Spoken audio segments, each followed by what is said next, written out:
Let's call the August 20th meeting of the Kingston Springs Board of Commissioners to order. Oh yeah, my little statement here. I'm Mayor Tony Gross, and I hereby call to order the July 16th, wrong statement. August 20th, 2020 meeting of the Kingston Springs Board of Commissioners. Due to COVID-19 pandemic, and in accordance with Dr. Bill Lee's Executive Order 16, this meeting is being conducted with limited physical public access. The meeting is being made available, however, to public participants via live video stream on the Zoom application. All right. John, could you please call the roll? Josh Etherly is absent. Tony Gross. Here. Mike Hargis. Here. Jeff Lorenz. Here. Glenn Remick. Here. All right. All present members are participating via the online Zoom application. We also have a quorum. Do we have a motion to approve the Kingston Springs Board of Commissioner, or sorry, fines? Oh, sorry. Okay. Do we have a motion to approve the meeting minutes? Sorry. I make a motion to approve the minutes. All right. Second, Glenn. All right. All in favor? John, call the roll. Yeah, actually, we got to call the roll. Correct. Josh Etherly. Absent. Tony Gross. Yes. Mike Hargis. Yes. Jeff Lorenz. Yes. Glenn Remick. Yes. Mr. Mayor, item number 5 is the motion to approve that this meeting was necessary to be held electronically. Okay, we'll hit it after this. Okay, do we have a motion to approve the necessity of conducting this meeting electronically? Motion to approve, Glenn. Second, Jeff. John? Josh Etherly, absent. Tony Gross. Yes. Mike Hargis. Yes. Jeff Lorenz. Yes. Glenn Remick. Yes. All right, motion passes. Do we have a motion to approve the August 20th, 2020 City Commission agenda? Motion to approve, Glenn. Second, Jeff. All right, John, could you call the roll? Josh Etherly is absent. Tony Gross. Yes. Mike Hargis. Yes. Jeff Lorenz. Yes. Glenn Remick.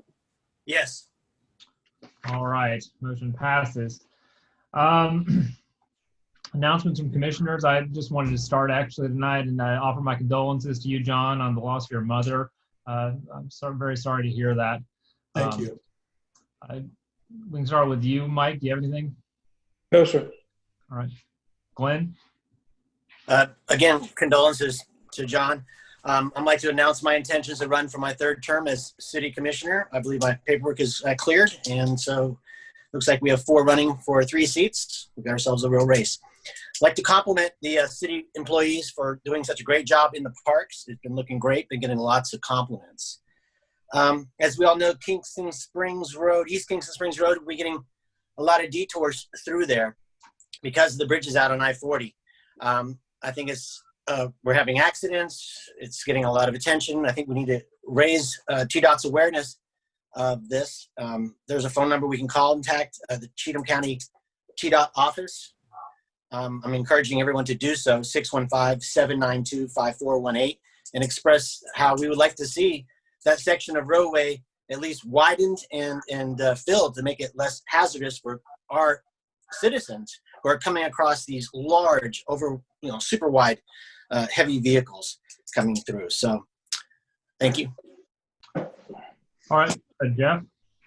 None. Nothing? All right. We can move on then. Now it's time for community input and concerns. We have some folks on here. I don't know if you're speaking later possibly, but if you'd like to speak now to the commission, just state your name and address, and this would be your opportunity.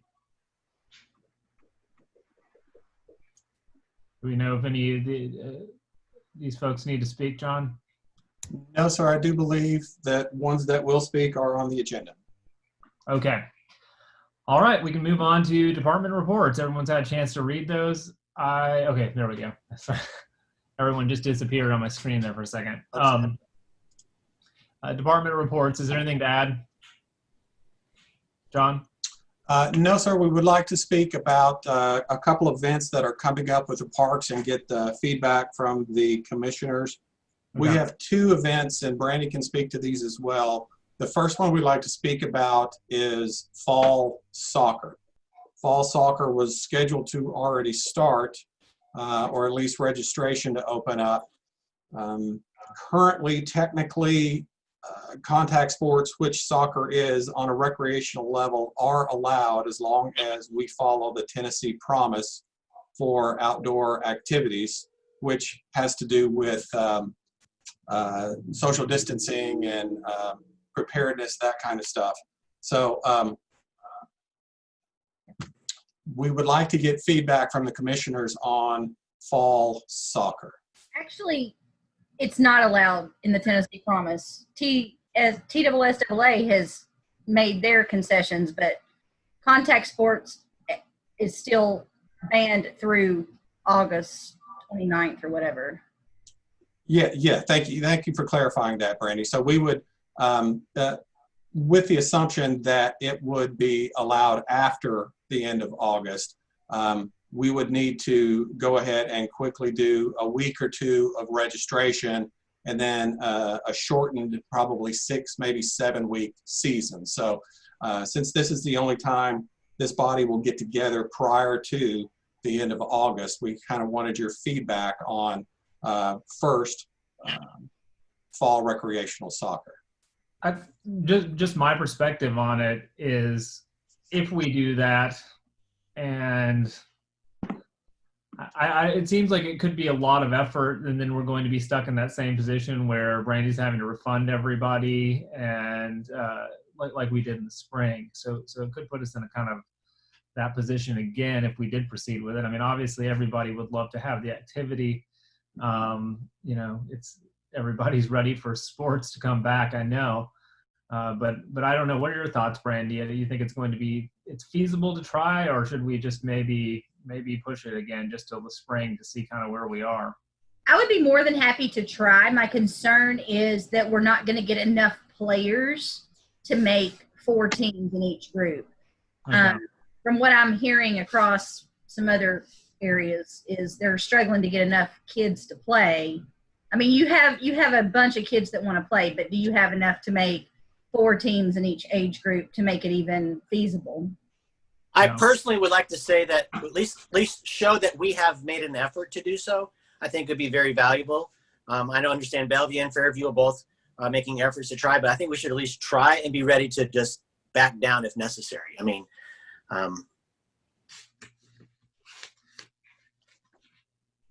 Fairview and Bellevue both have 4 times the amount of kids we do, though.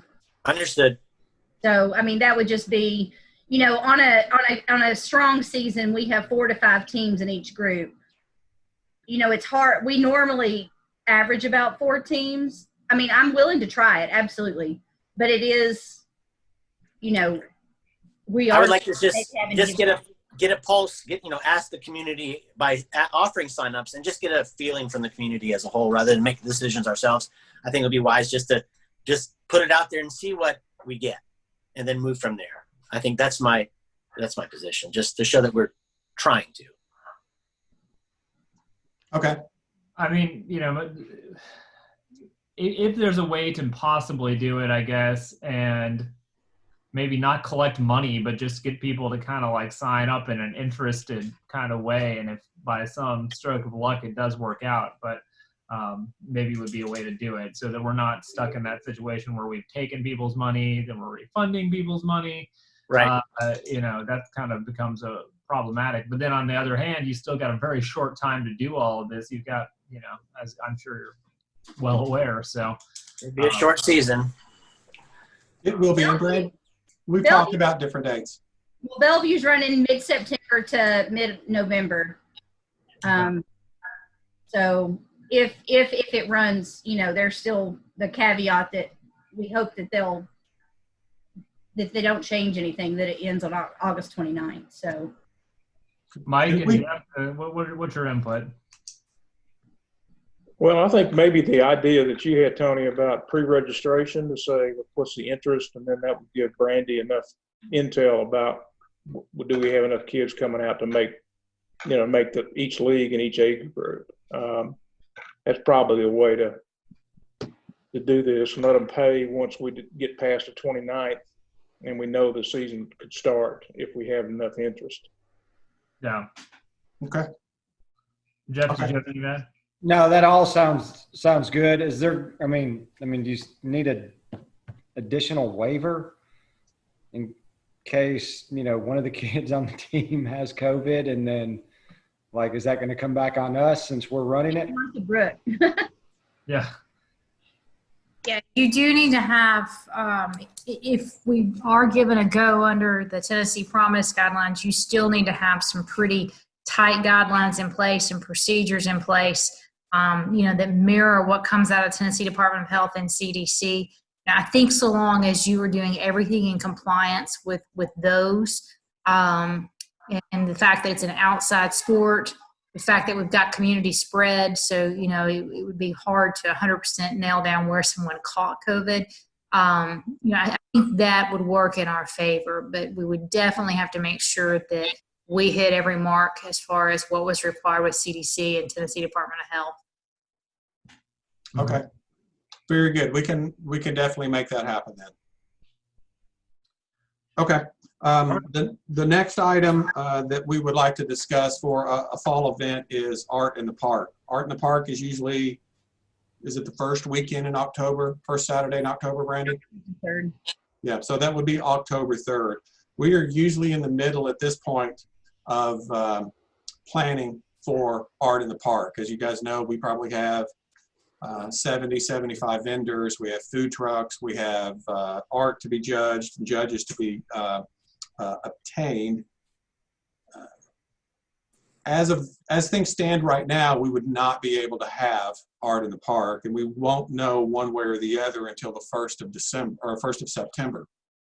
The 1st of September is almost too late for us to plan the event that we currently know, because we would only have 4 weeks to get the notifications and everything out.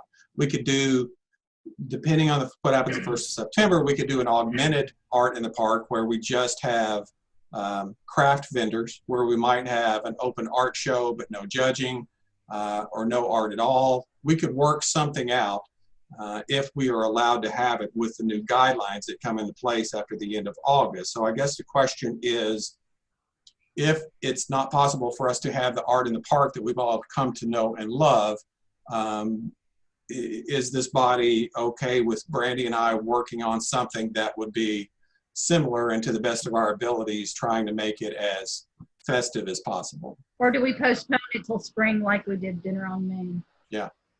Well, that could be an awesome too. I'm good with either one of those. I think if we did we could do a scaled back version where it kind of run it like the farmers market's been running. Mm-hmm. Yes. I feel like it would not be very, the farmer's market kind of does that already. So I would rather do it directly and do it in the spring than do it halfway and run people away. You know what I mean? Yeah. Honestly, I don't know. It just would not be the same. I think we would be overwhelmed with people coming out to such an event, which will actually put people in danger. Also, we just don't know that he's going to lift the 50-person mandate by then either. Right. And it doesn't I don't know seem that he is, because everything's being canceled all the way through November at this point. I don't know. I'll do whatever y'all want to do. Yeah, some of the high schools around Nashville do an art show kind of thing to raise funds. So like NBA's doing one, but they're going to do it virtually this year instead of doing it in person, where they actually come to booths and see the art. Of course, we're not doing that because we don't get a cut of the sales or anything like that from the vendors or the art exhibitors. So, I can see the challenges. I can support it either way. Jeff? If Brandy's thinking it's going to be better to just push, then, that's one of her babies, and I'm gonna agree with Brandy on this. I'll do it. I just don't know that it will be. It won't be the same, and we're going to be pushing people away, and that usually draws a big crowd. I mean, I think we would have a lot of vendors because right now nobody is doing anything. Right. We might have like crazy amount of vendors, but I don't know that we could put on the art show like we normally would at this short notice. And we could make it just, rather than art in the park, we could just, if, again, all of this is dependent upon what the state releases in the 1st of September, we could make it a big craft show rather than art in the park. We could even do both. We could have a big craft show if that's possible in the fall, and then our regular art in the park in the spring. I mean, Yeah. Or we could invite our farmers market vendors to just come back for a last thing in the park or something like that.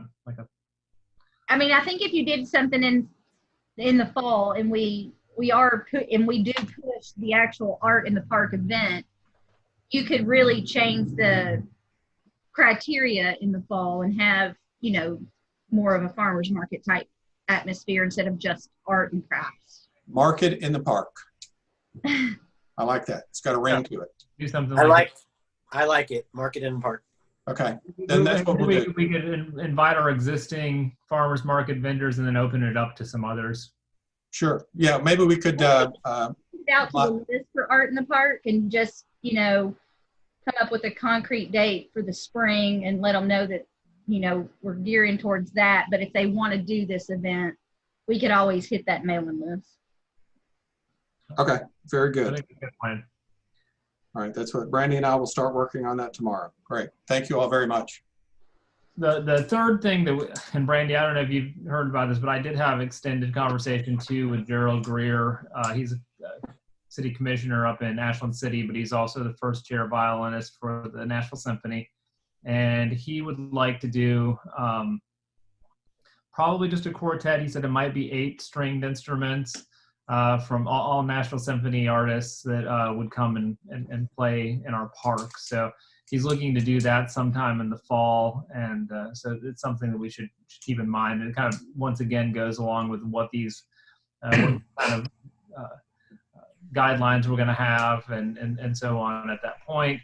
But they have a lot of ideas, the symphony does, as to how to make it a contactless event. They bring in all their own stuff. They set up all their own equipment. They would ask anyone that was attending to bring their own chairs and so on and so forth. So it's something to look forward to that might be a really good event. Well, I think John spoke to me about that, and I think he sent it all to Martha Brooke. I think the hold up on that is the donation piece of it. So. Okay. And, you know, I don't know that that's necessarily set in stone either. So, I mean. I think our ordinance is just written that no one can profit from having an event in the park besides the city. So it would, I think, if I'm remembering correctly, it would have to be sponsored by the city, and she would have to add into the collecting money piece, because I'm just not real sure. Yeah.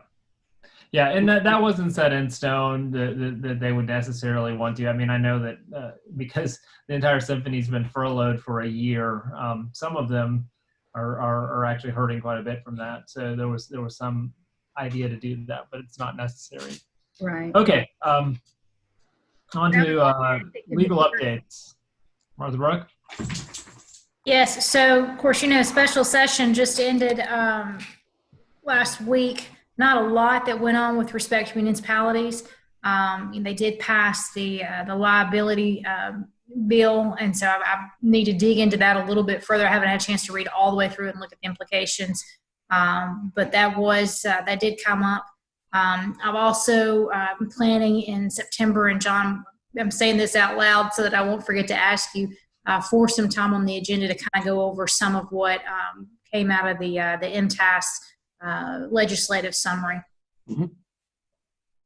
Would you like to do that in attorney comments or have it as an agenda item? I'm fine with doing attorney comments if that works for everybody. Very good. Okay. On to unfinished business. We have item A is a motion to approve on second reading Ordinance 20-006, repealing the Kingston Springs personnel policy ordinances. you all recall this from last month. This is just the second phase of repealing those policies so we can set in place the new ones. Do we have a motion to approve Ordinance 20-006? I make a motion. Go ahead, Glenn. I'm sorry. Motion, Glenn. Mike, Second. all right. Second, Mike. Well, we have a motion and a second. Any discussion? John, could you call the roll? Josh Etherly is absent. Tony Gross. Yes. Mike Hargis. Yes. Jeff Lorenz. Yes. Glenn Remick. Yes. All right, motion passes. Item B is a motion to approve on second reading Ordinance 20-007, Tennessee Rules of the Road. Once again, you all recall this from last month's meeting. Do we have a motion? I make a motion to approve it. All right, Mike has made a motion. Glenn, are you second? Second, Glenn. All right. John, could you call or any discussion? None. John, could you call the roll? Josh Etherly is absent. Tony Gross. Yes. Mike Hargis. Yes. Jeff Lorenz. Yes. Glenn Remick. Yes. All right. On to new business. Item A was a discussion on the fireworks within the Kingston Springs town limits. That was actually a concern raised by a resident. That resident has subsequently decided that he no longer would like to discuss fireworks. So we can, I think, move on to item B, which is discussion of city attorney fee schedule. John? Martha Brooke had come to me to discuss the current fee schedule for our city attorney group and potentially changing the dollar figure on that contract. So I'll let Martha Brooke speak to that and then answer any questions that you might have. Sure. Thank you, John. So this is actually a request on us to raise our hourly rate to $200 an hour. It's currently set at $175 per hour. Raise it to $200 per hour, and then raise the rate at which, if there are things that we have to work on jointly, for example, when we jointly attended the mediation back in the winter, items like that, to raise that to $175. As you all know, we represent all the municipalities in the county, and we're trying to get them all on equal footing. Pleasant View, those are the rates that we charge Pleasant View. Ashland City pays $200 an hour. Pigram, I just got an increase last year, but we'll be working to get all these on an even rate. Our normal hourly rate that we charge to general clients is $275 per hour, so it's still a discounted rate that you are receiving. But just as office expenses and things have gone up, we just find ourselves in the need of needing to increase that hourly rate, and would respectfully ask you guys to consider that. All right. Any discussion on this, fellas? Are we receiving billings on time? We are. That would be my one concern is I've heard there's been a lot of issues, even as recently as this last month. I had heard there's been some issue with billing not being submitted in a timely manner, which causes a lot of issues for the city. That is true, and there have been issues in the past with billing not coming in a timely manner, actually 2, 3, 4 month delay. I spoke with Martha Brooke about that several weeks ago, and that has improved. We seem to be caught up on all our past invoices.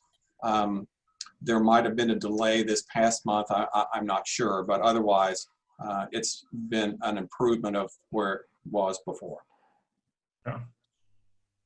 And we, quite honestly, that was just a situation where, candidly, we did not realize that there were issues as far as auditing purposes and all that you all needed them in a timely fashion. We just, we don't have clients on our door asking, can we pay you? And so we just had to get in the mindset that we just put those out regularly.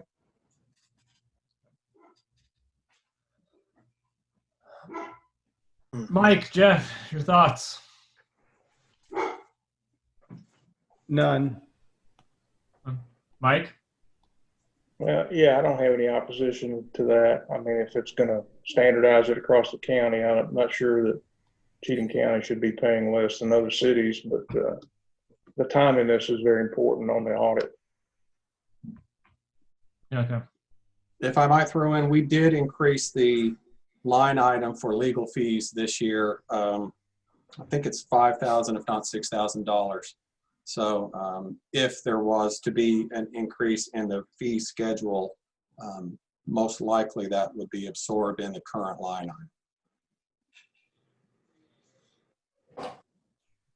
All right. Well, do we have a motion to raise the hourly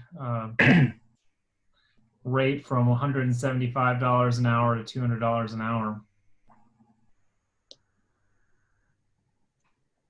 Motion, Glenn. Do we have a second? Second, Mike. John, would you call the roll? Josh Heatherly is absent. Tony Gross, Yes. Mike Hargis, Yes. Jeff Lorenz, Yes. Lynn Remick. Yes.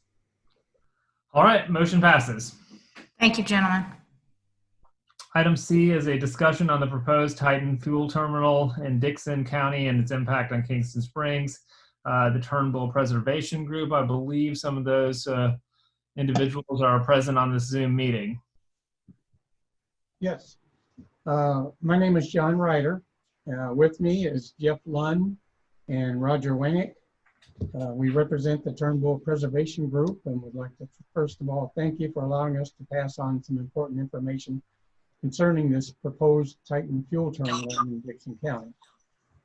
The 17 million gallon storage tanks would sit on a hill approximately 600 yards from and above Nails Creek, which feeds Turnbull Creek and eventually into the Harpeth and Cumberland rivers. Locally, Turnbull Creek provides 40% of the Dixon Water Authority drinking water, and Turnbull Creek supplies drinking water for parts of Williamson, Cheatham, and Hickman counties as well. The installation of the proposed terminal will threaten that water supply.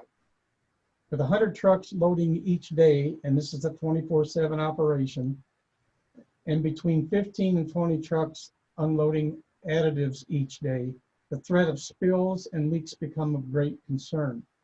With only 3 full-time employees, it appears the truck drivers will be handling the loading and unloading. And, you know, what buy-in do these non-Titan employees have? You spill some here, you spill some there. Next thing you know, we've got polluted water. Only 300 to 400 yards away down the hill is a tributary that runs into Nails Creek. So how does this affect Kingston Springs? Well, the Second South Cheatham Utility District serves southern Cheatham County, including Kingston Springs and Pegram. They get part of their water supply from the Turnbull Creek. Today, TDEC has rated your water system as moderately susceptible to potential contamination. And that's without this fuel terminal. You can imagine how that can change if Titan builds this tank farm.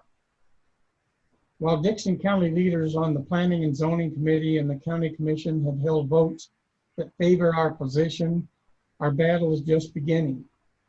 Our mission is simple: to protect and preserve the watershed for today and our posterity.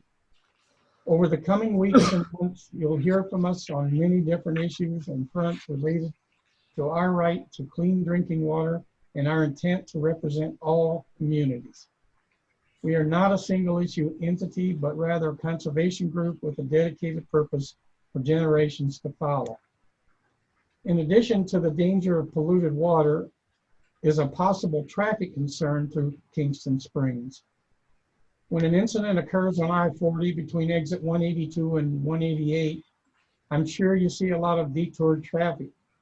If this facility is built, you could see a large increase in gasoline tankers, both loaded and empty, passing through your neighborhoods. And did I mention this is a 24/7 operation with one truck in or out every 6.1 minutes.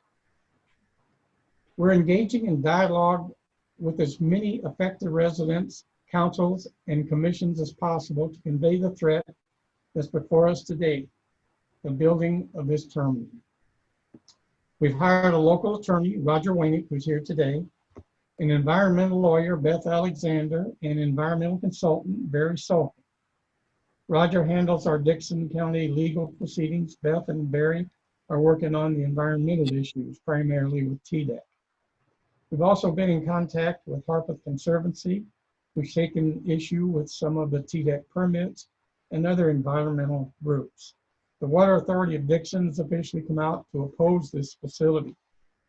What we're asking of you is for you to use your influence with state agencies like TDEC and TDOT and with state lawmakers to help them make the right decisions of not allowing this fuel terminal.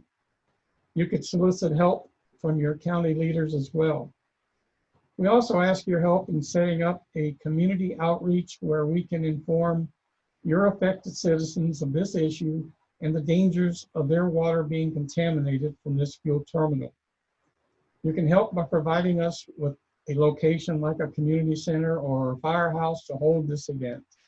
And we would like to use your Facebook page as a notification to the community for this event.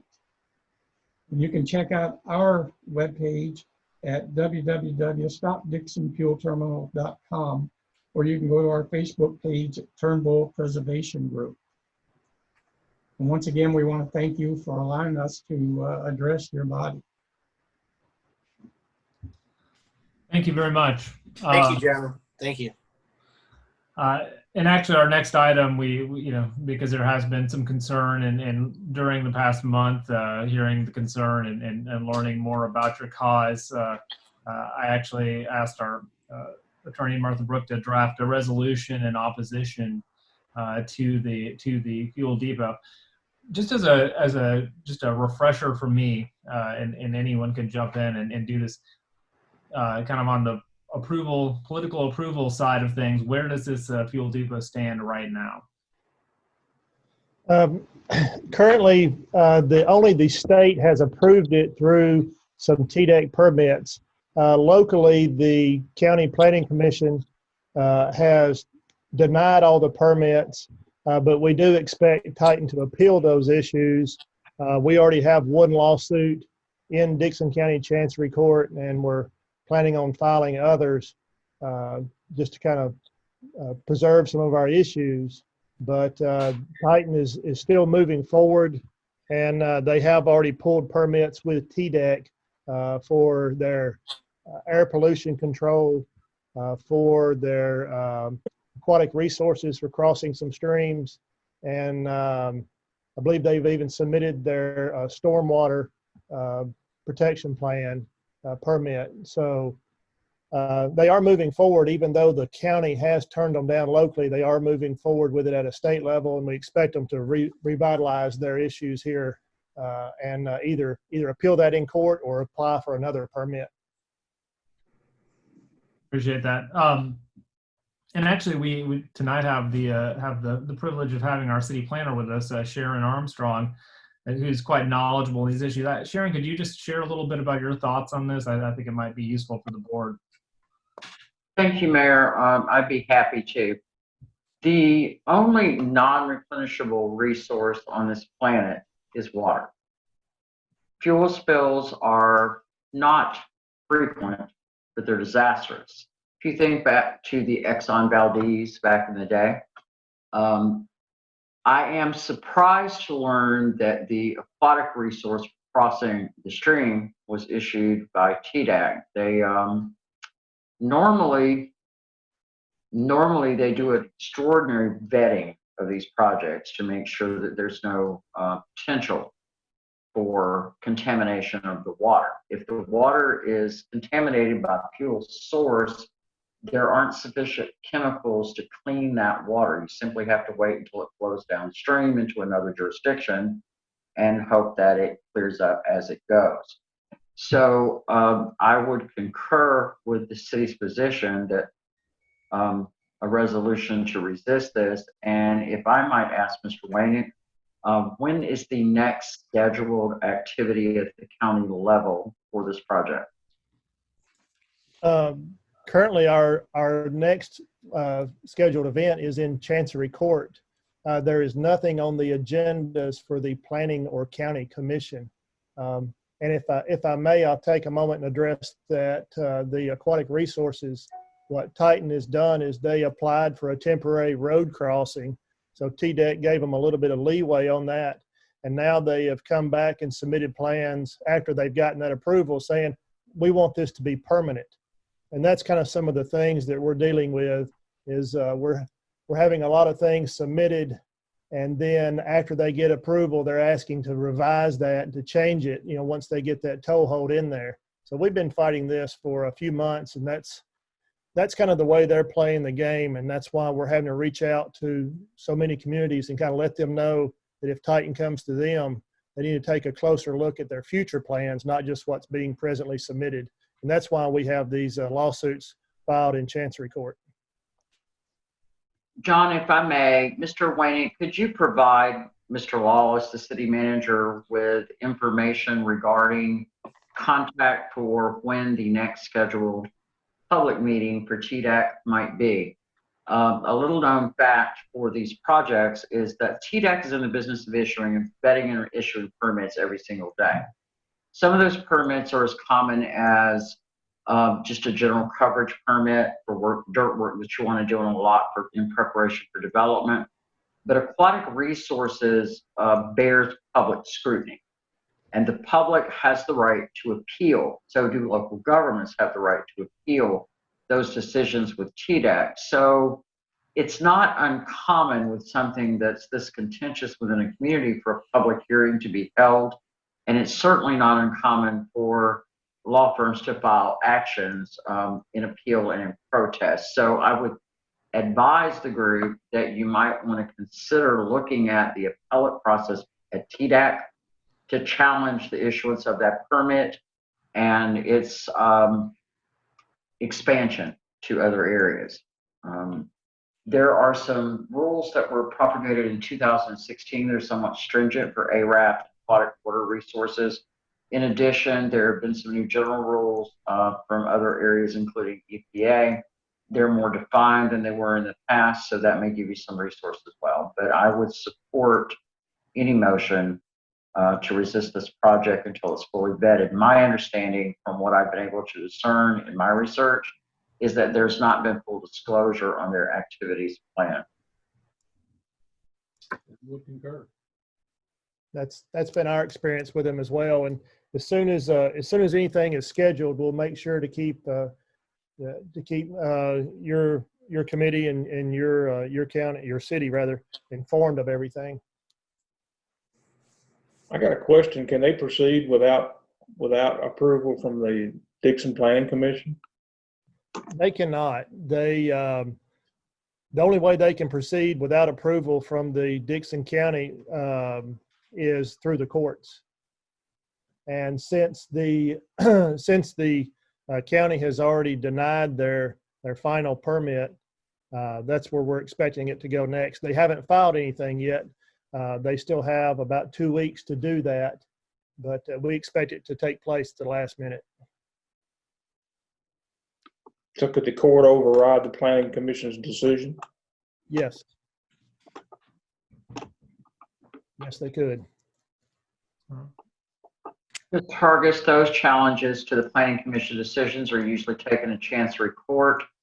For the most part, those decisions weigh heavily in favor of government and their decisions, because the general rule of the court is that the Planning Commission and the local government understand the circumstances of development within their community. Would you be opposed, Mr. Wayne, to advising us when that Chancery hearing may take place? Oh, no, absolutely. I absolutely will. And I also have a concern whether or not this has been cleared through the Federal Emergency Management Agency from the floodplain perspective. Cumberland River is heavily regulated by FEMA. This is considered crossing that stream for that hauling would, in my opinion, provide a challenge to complying with their flood ordinance. That is something that we have Attorney Beth Alexander and Barry Sulkin looking into, because again, a lot of the information we're getting is contradictory. So that's why we brought in those experts. But as soon as we have some sort of determination or a date set, we'll inform you immediately. All I have, Mayor. Thank you. Very good. Hold on, shuffling. Hold on, I gotta shrink everybody here because shuffling papers here. I misplaced my printed copy of the agenda. So,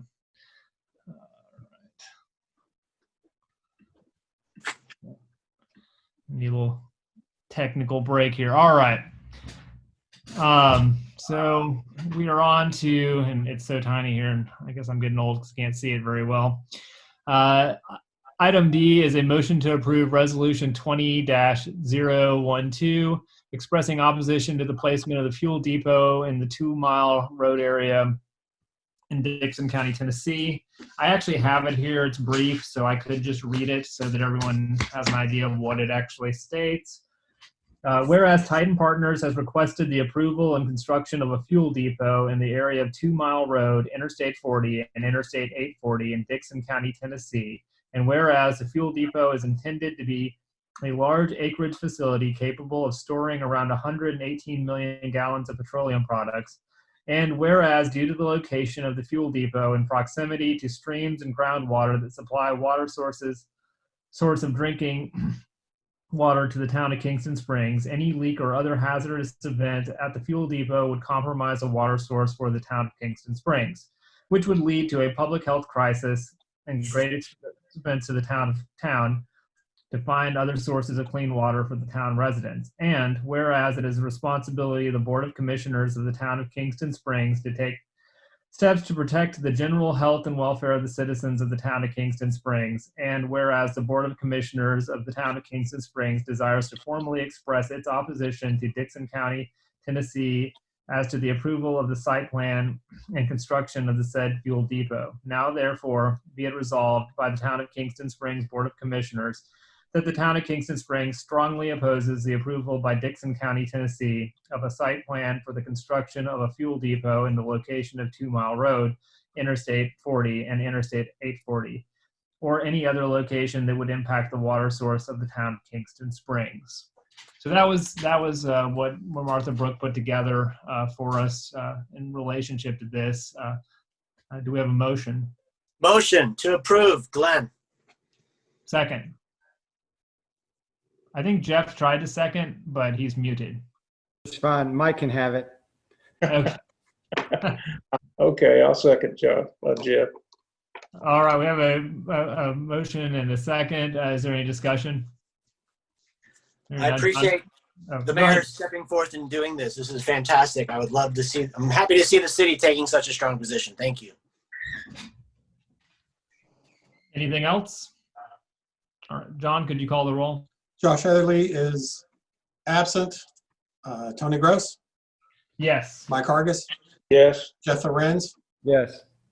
Glenn Remick. Hell yes. All right. And there I found my agenda again. So I do have one question. Who would our contact be with your group if we wanted to get this community event organized? That would be me. You can email me at kingstonsprings-tn.gov. Hey, thank you. Welcome. Mr. Wadnick and gentlemen, we appreciate your efforts. Thank you so much. thank you. Thank you, for, guys. And we appreciate you very much. Yes. coming in today. All right.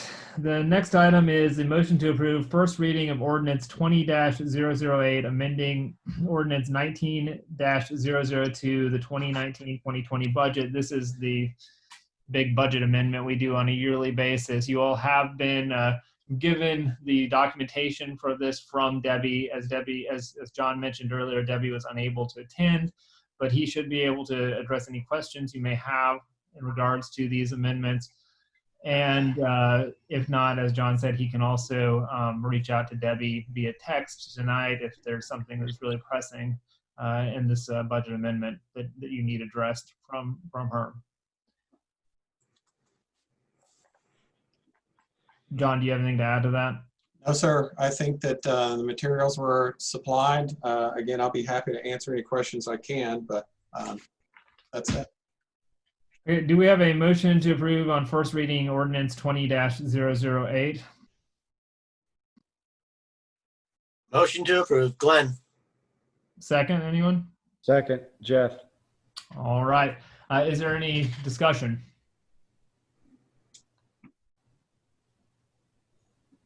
All right, hearing none. John, could you please call the roll? Josh Etherly, absent. Tony Gross. Yes. Mike Hargis.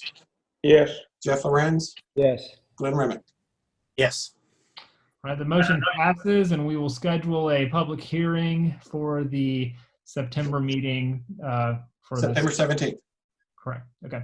For September 17th, before the second reading. All right, item F is a discussion of the liability waiver for using property at 1082 Founders Lane in Kingston Springs for training purposes. All right. I'll start, Mr. Mayor, then I'll turn it over to Martha Brooke. The property owner at 1082 Founders Lane will be demolishing the current structure there.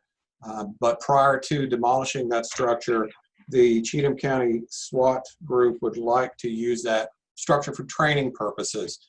The property owner has submitted a waiver liability release to not only the town, but the other municipal entities that are involved with this project. Martha Brooke has received it, reviewed, and made edits, but we wanted to bring it before this body for discussion. Okay. And their demolition permit has already been issued. Yes, Ms. Armstrong approved, and I don't know that it's been picked up, but it is ready for pickup as of today. Is that right, Sharon? That is correct. Gentlemen, if I could jump in here, I've made some pretty extensive edits to the document that was originally supplied to the town of Kingston Springs. For example, there was indemnification language that they were wanting from us, which by statute, the town cannot indemnify. Also, make sure that we had got the actual record owner of the property included in the document. So what you see before you are pretty extensive edits that I had made. I have not heard if these edits are acceptable from the property owners. John, have they communicated back with you about that yet? They have not, and I've not sent this to the property owners for review. I was waiting for this discussion tonight, and we'll send appropriately after that. Sure. What I would suggest we do, this went before the Town of Pleasant View meeting earlier this month. I would suggest that you all have a motion very similar to theirs that basically authorizes the mayor to sign this. Should Kingston Springs determine that it wants to participate, that the mayor be authorized to sign a document that is substantively the same as this document, and that would allow for a little bit of leeway should there be any need for any minor tweaks after we hear back from the property owner, and then that way it would not have to come back before the board, for a, minor edit to it. Okay. Commissioners, any questions? I'm fine with giving that power to Tony. So how would we word said motion? So essentially what we're saying is, because we don't know if the property owners are going to be good with your edits, we're withholding, I guess, our participation until we clear all of that. Correct. We all need to obviously be agreeable to the same document that's being signed. I would not recommend that the town agree to anything that is really any substantively different than what is before you. They may have a couple of minor tweaks that they would like to get back to us. And I think so long as substantively the document matches what's before you, then I think it is okay for you all to authorize signature. And that really is more about a time frames, just so that a final document wouldn't have to come back to you all. Right. Okay. Yeah. So we just need to make sure it's along the same guidelines, and this is just so that we can do it between. Exactly. potentially. So, Exactly. okay.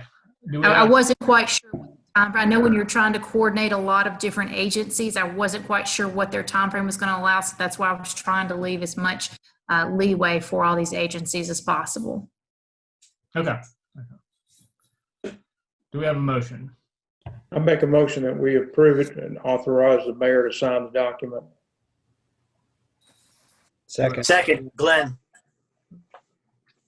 All right. Well, you can give it to Glenn or Jeff. Jeff was first, but Glenn said his name. So.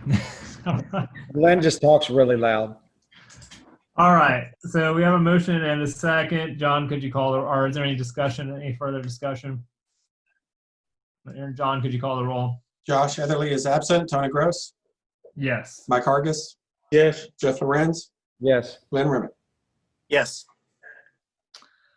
All right. The motion passes. Now on to the final issue, which is why Ms. Armstrong has been so patiently waiting, though she came in handy again earlier, is a discussion of the Kingston Springs Comprehensive Plan. Thank you, Mr. Mayor.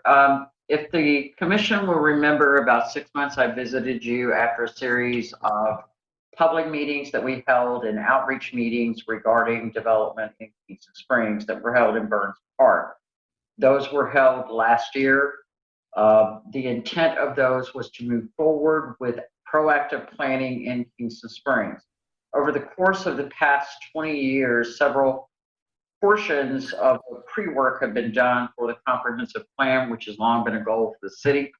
That including the TPR that was conducted by TDOT in 2008, which is now antiquated. I believe that, John, you're in the process of working with them on a planning grant for the corridor. Yes, And spoke with him today. Thank you. So that will be an updated portion of that. Then we conducted the land use plan, if you'll remember, at the Methodist Church over a period of about 6 months. It too is antiquated, needs updating. There were AIA meetings that were held at high school in anticipation of this. And then as a last effort, there were community surveys distributed about 5 years ago to collect information and desires and feelings and impressions from our citizens about how they would desire to have Kingston Springs grow. So having said all of that, I would like to strongly advocate as you look at your budget for next year that you include some funding to get this comprehensive plan done. It has appeared on your agenda in the 15 years that I've been here a number of times, placed on sometimes by the Planning Commission, sometimes placed on by your city manager. And again, this time it's been brought to you by the Planning Commission again. So the general process of a comprehensive plan has a number of benefits in addition to the workload that's required to draft one. The benefits are that it gives you somewhat of a leverage for state funding and grants because you have completed a complete holistic planning process for your community. Secondarily, it weaves all the elements of development within a community together and serves as kind of a resource and guide document for your city as you grow. While you're not under heavy development pressure at this moment, in the future, there is no doubt, even with your limited resources for land, that you will be. The Golf Club of Tennessee and Mr. Ingram's project is just one example of the type of development that you may anticipate in the future. That's a development that contains almost 700 acres. So it behooves you to move this document forward. It will incorporate all the elements of your community, economy, jobs, housing, population, transportation, and the development scenarios that you would like to see. Once the development occurs, it's too late to actually create a vision for your town. And as we have experienced in the past, sometimes we have developments along our corridors that may contribute to traffic problems. We have development along our interstate corridor that may contribute to the angst that some of our citizens feel depending on what is located. And that's all I have for that, but thank you for hearing me out this evening. Unless there are questions. Thank you. Are there any questions for Ms. Armstrong? Sharon, do you have any idea what the expense might be? Mr. Hargis, it ranges, it runs the gambit. I have done them for communities that as little as $12,500. I'm doing one in Logan County now for that. Some communities invest in excess of $100,000. I don't think that's needed because they didn't do any pre-work or any other work before that. So the expense that you're looking at for a town your size should run somewhere between $12,000 and $18,000 to get it done. To do the advertising, to hold the public meetings, and to find someone to draft the plan and book it and get it ready for public use. Yeah. I think this is good, and then also Sharon, I may have zoned out, but did you mention the fact that it's beneficial as we apply for grants in the future and so on as well? It is, particularly in areas for CDBGs, park grants, other grants. One of the questions in the questionnaires that are frequently asked, National Park Service and a number of others, is have you completed a comprehensive plan, and is this in compliance with that plan? It's one of the questionnaires that shows up frequently. I just completed a grant project for another jurisdiction for the National Park Service. And the second question on the application was, is this project in compliance with your comprehensive plan? And if it is, it scored an additional 5 points for that application.